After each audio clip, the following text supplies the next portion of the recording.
आप देख रहे हैं एमडीपी तेज न्यूज, सबसे पहले सबसे तेज।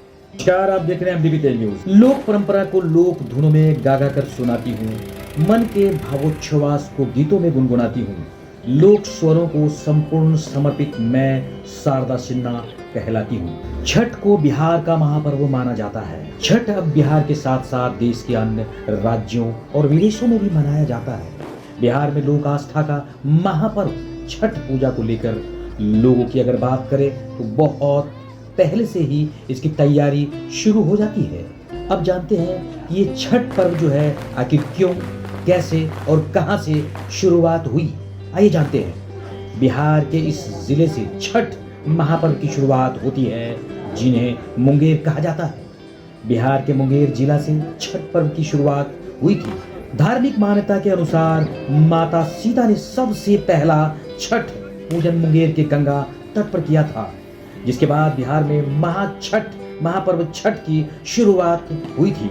कहा जाता है कि जब सीता मैया रामचंद्र जी के साथ वनवास पर थी, तब इस ऐतिहासिक नगरी मुंगेर में सीता माता ने छठ पर्व किया था। बिहार में छठ सिर्फ जो है पर्व ही नहीं, महापर्व। छठ को बिहार का महापर्व माना जाता है। छठ अब बिहार के साथ साथ देश के अन्य राज्यों और विदेशों में भी मनाया जाता है। बिहार में लोक आस्था का महापर्व छठ पूजा को लेकर लोगों के अंदर विश्वास और आस्था कितना है, आज से ही इस अगर नज़ारे की बात करें तो मुंगेर के जितने भी घाट है उस घाट में देखने को मिलता है। छठ व्रती भारी संख्या में घाट पर आज से ही गंगा स्नान करने और गंगा जल लेने पहुंचने लगते हैं। छठ महापर्व की शुरुआत जो है पहले से ही शुरू हो जाती है और स्नान की अगर बात करें तो छठ घाटों पर भीड़ लगी रहती है। फिर दूसरे दिन जो है खरना होता है। इस दिन चावल और गुड़ की खीर का प्रसाद बनाया जाता है, जिसे व्रत करने वाली माताएं केवल एक ही समय यानी कि संध्या में भोजन करती है।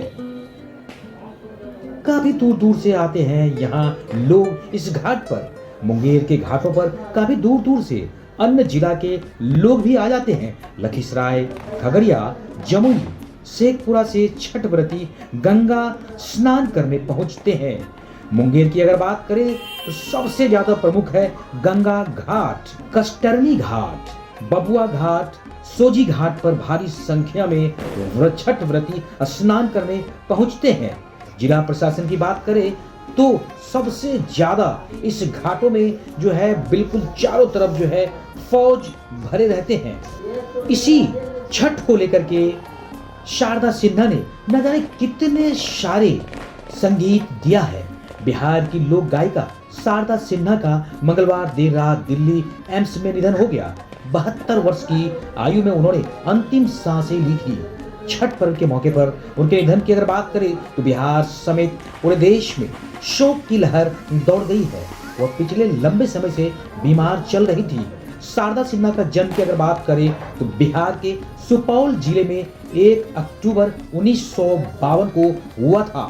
संगीत की देवी और बिहार की स्वर कोकिला के रूप में अपनी पहचान बनाने वाली पद्मश्री से सम्मानित शारदा सिन्हा का निधन दिल्ली के एम्स अस्पताल में मंगलवार को रात हो गया।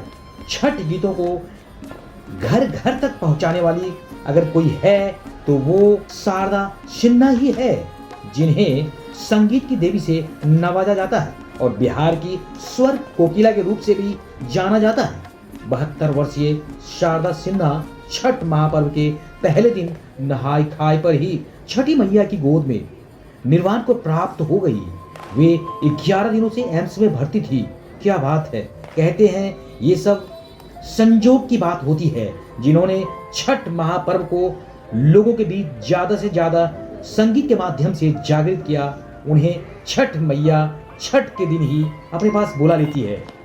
वे बीते 6 वर्षों से ब्लड कैंसर से जूझ रही थी। बीते दिनों उनकी तबीयत बिगड़ने पर 26 अक्टूबर को एम्स में भर्ती कराया गया था। मंगलवार की देर रात उनके बेटे अंशुमन सिन्हा ने इंटरनेट मीडिया पर पोस्ट कर मां शारदा सिन्हा के निधन की जानकारी भी दी।